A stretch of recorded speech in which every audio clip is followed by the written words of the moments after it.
Bien le bonjour, aujourd'hui je vais m'occuper de changer mon liquide de frein. C'est le réservoir ici, je m'en suis pas encore occupé. Pour ça j'ai pris une pompe spécialement qui va du coup mettre de la pression pour pouvoir évacuer l'ancien liquide et avoir le nouveau.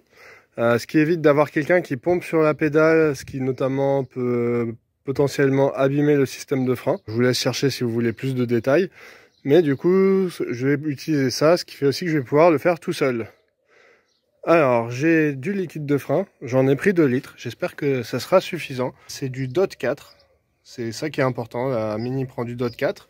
Je vais commencer par enlever ce que j'arrive à enlever du réservoir pour pouvoir en mettre du nouveau au maximum et ensuite aller m'occuper de la roue arrière droite en premier.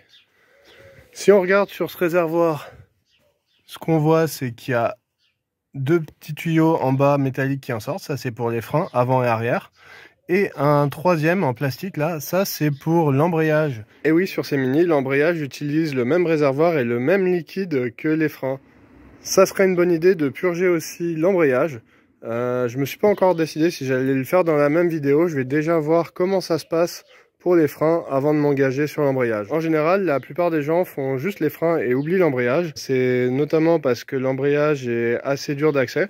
Alors sur les R50, il est là, on le voit à peine, mais il est là sous la batterie. Et du coup, ça nécessite d'enlever la batterie, d'enlever l'ordinateur de bord pour pouvoir accéder à l'embrayage.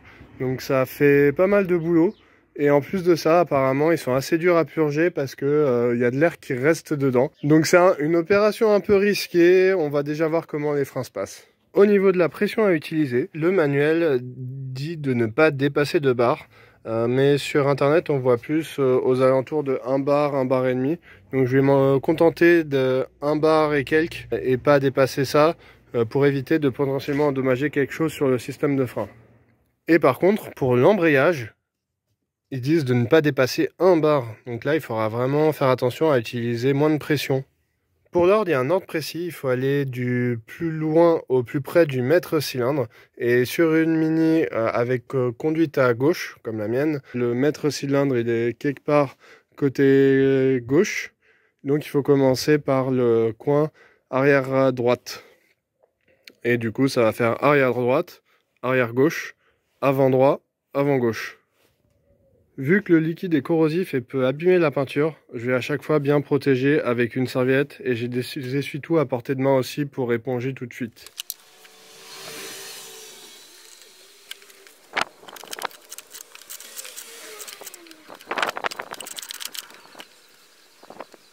Forcément, ça commence bien. Ici, il y a quelque chose qui empêche de pomper. Il faut que j'arrive à enlever. Je sais pas si on voit, mais voilà, là, il y a un petit truc. Ça, il faut que j'arrive à l'enlever. Voilà, avec ça, ça devrait faire.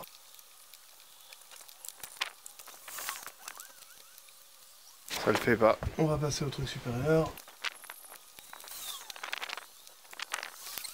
Aïe, je l'ai eu.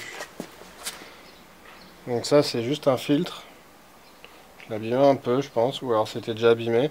Et il y a plein de petits trucs là qui empêchent de le sortir. On va pouvoir enlever le reste. Cette pompe, c'est pas super pour tout avoir, parce que là, il en reste encore un peu au fond, je le vois. Mais j'en ai déjà enlevé une bonne partie. Je vais comparer au nouveau, mais celui-là m'a l'air super noir déjà. J'ai retiré la serviette pour y voir, et là, on voit quand même qu'on est quand même encore en dessous du minimum. Mais malheureusement, je peux pas aller pomper ça, parce que là, ça s'arrête à peu près là. Donc, tant pis. Je vais remettre le filtre, et remettre du nouveau liquide tout de suite ici. Et ensuite, commencer à utiliser la pompe. Hop, voilà, ça se reclipse tout seul dessus. Alors toujours utiliser une bouteille neuve, celle-là elle est neuve parce que sinon il y a de l'eau qui peut aller dans le liquide de frein et ensuite ça freine plus correctement. Donc là j'utilise que des bouteilles neuves et s'il m'en reste, tant pis, ça ira au recyclage.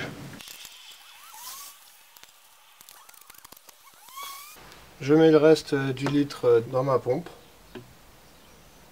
Alors là je sais pas si vous voyez à la caméra mais on voit vraiment la différence de couleur. Déjà parce que celui qui était dedans avait l'air plus rouge. Et surtout parce que celui-là est beaucoup plus clair et n'a pas d'impureté. Voilà, je peux attacher ma pompe. Alors, avant. Là, on referme bien parce que sinon on va pas avoir de pression.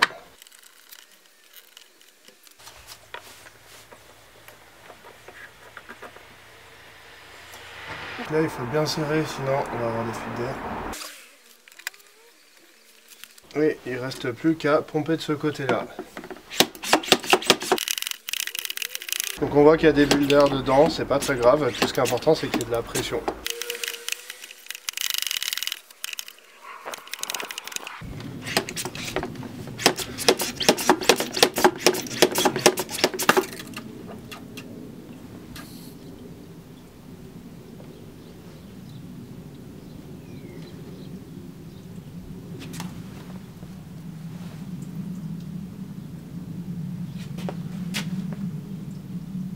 Bon, alors j'ai eu un petit problème. Je suis arrivé un tout petit peu au-dessus de 1 bar et il y a quelque chose qui a explosé. Quelle est l'étendue des dégâts? Alors déjà, c'est mouillé ici sur le dessus.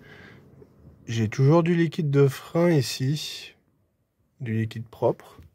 Ça a été partout un peu en dessous. Mais en fait, du coup, si j'ai toujours du liquide de frein, ça veut probablement dire que j'ai rien cassé en dessous. Je me demande si ça n'a pas explosé sur le côté ici, ou si c'est juste le bouchon là qui tenait pas bien la pression. Je vais réenlever le cache pour bien voir le niveau, parce que là sur le côté, j'ai l'impression qu'il est en dessous du maximum, et ça se trouve, ça a pété sur le côté là, le réservoir. Auquel cas, il faudrait que je change le réservoir avant de continuer. Bon, après cette petite frayeur et avoir mis plein de liquide de frein par terre, il se trouve que là, mon niveau est toujours en haut. J'ai enlevé le filtre pour bien voir, ce qui m'indique que, a priori, le problème, c'est ce bouchon qui doit pas bien tenir la pression. C'était un problème qui était noté sur la page quand je l'ai acheté. Parce que beaucoup de gens utilisent la marque Motive qui vaut plus de 100 €. Celui-là a coûté 50 €. On a ce qu'on paye. Je vais remettre de la pression. Cette fois, je vais mettre un moins d'1 bar. Ce sera plus lent, mais c'est pas grave. Pour éviter de reperdre tout mon liquide de frein par terre. Et du coup, après cette petite frayeur, c'est déjà décidé. Je vais pas m'occuper de l'embrayage aujourd'hui. J'ai assez d'une frayeur pour la journée. Le problème, c'était peut-être aussi que j'avais pas utilisé l'outil pour bien serrer. Ça se trouve, c'était juste pas assez serré. Donc là, je vais bien resserrer ici et sur la voiture. Je vais dire resserrer avec cet outil, rebrancher et on va retester. Mais cette fois, je vais m'arrêter vraiment à 1 bar, ça suffira. Allez, deuxième essai.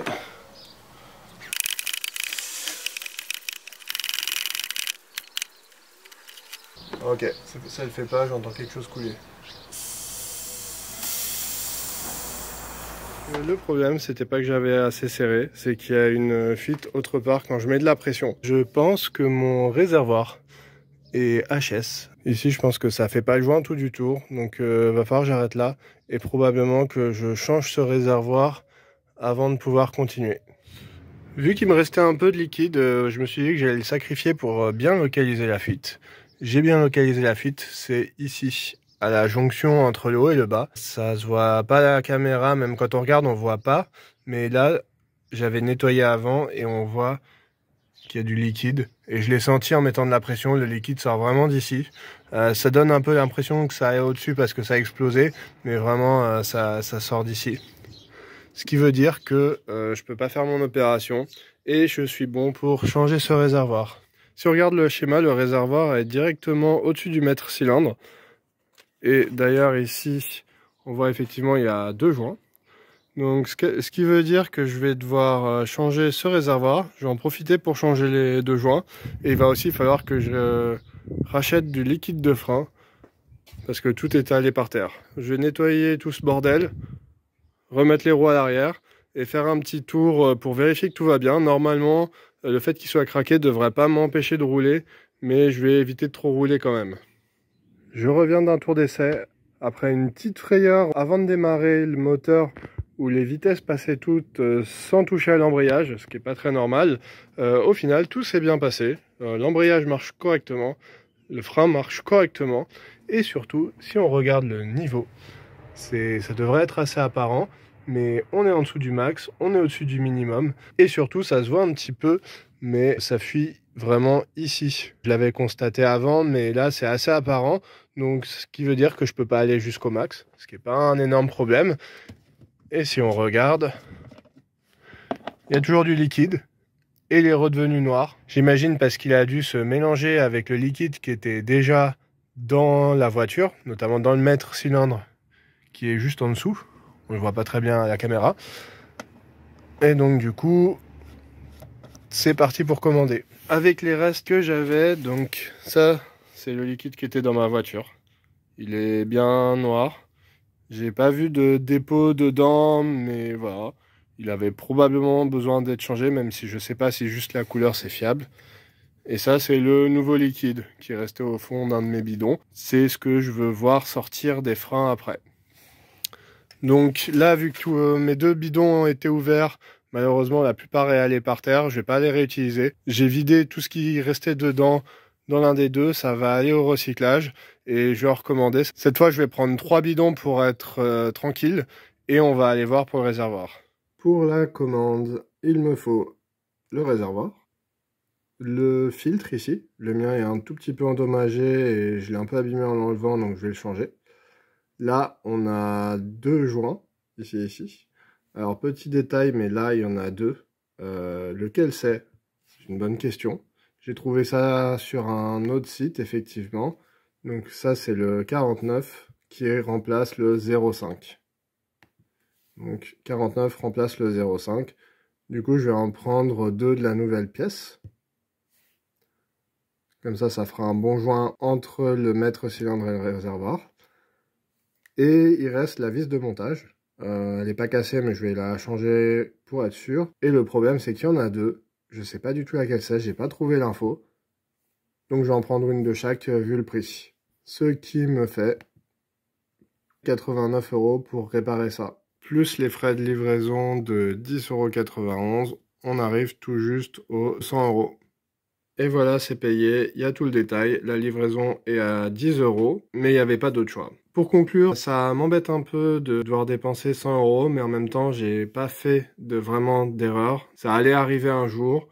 Là, au moins, ça m'est arrivé à un moment où j'ai pu gérer l'urgence. On va attendre la réception et je vais changer ce réservoir. Ça risque de prendre un certain moment parce que c'est ce même site qui avait mis 1 mois et demi à me livrer les pièces dont j'avais besoin pour ma poignée. Mais on va être patient et je peux toujours faire d'autres petites opérations en attendant. Ceci dit, je vais quand même peut-être réduire le rythme pendant quelques semaines. Sur ce, je vous souhaite une bonne journée et à la prochaine.